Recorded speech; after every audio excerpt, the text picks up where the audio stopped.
Բարև ձեզ հարգելի հայրենակիցներ, այսօր ստիպված պետք է նորից անդրադառնամ երկրորդ նախագահ Ռոբերտ Քոչարյանի քարոզարշավին, ով երեկ Քաջարանում չզսպեց գայթակղությունը եւ հերթական անգամ խայթեց Սերժ Սարգսյանին եւ Հանրապետական կուսակցությանը։ Կարճ հիշեցնեմ դրվագը։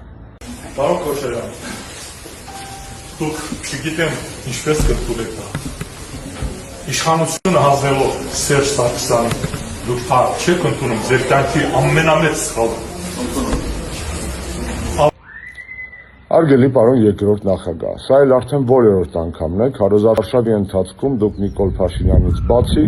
նաև այլ ուղղություններով եք սկսում քաղաքական քննադատություններ կամ խայթոցներ ուղղել։ Անկեղծ ասած դա անհասկանալի է։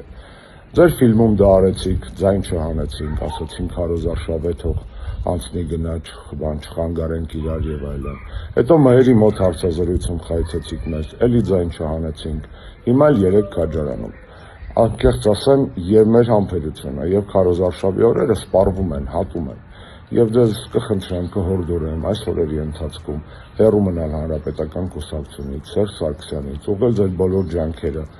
քաղաքական թիվ 1 մրցակցի Ախոյանի նկատմամբ շատ կուզենանք, որ դուք անցնեք խորհրդարան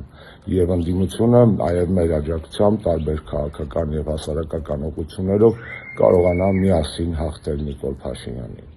Թե չէ եթե խոսենք նախկին փոշմանումների կամ սխալների մասին, ապա կարող ենք օրինակ չզսպել գայթակղությունը եւ խոսել 98 թվականի մասին, թե ինչպես Սերժ Սարգսյանը Վազգեն Սարգսյանի հետ միասին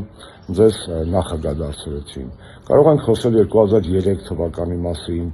որտեղ նախագահական ընտրությունների 2 փուլերում Սերժ Սարգսյանը որպես ձեր շտաբի պետ, իսկ Հանրապետականը որպես հիմնական աջակից քաղաքական ուժ անվերապահ ձեր կողքին էին եւ այսպես ասած նպաստում էին ձեր քաղաքական հաղթանակին եւ ձեր արտադրությանը։ Բայց մենք զսպում ենք նախ եւ առաջ ելնելով այն հանգամանքից, որ կան բազմաթիվ այլ առաջնահերթություններ, հատկապես մինչև հունիսի 7 ընկած ժամանակահատվածը։ Եթե դրանից հետո իրոք կցանկանաք խոսել սխալների մասին, ձեր, մեր եւ այլն, ապա մենք պատրաստ ենք այդ ձևաչափին։ Բայց հիմա խնդրում եմ, մի խլեք, մի սպառեք, մի հուծեք ձեր եւ մեր թանկագին ժամանակը։ Հաջողություն ընդդիմությանը, մասնակցենք հունիսի 7-ի ընտրություններին։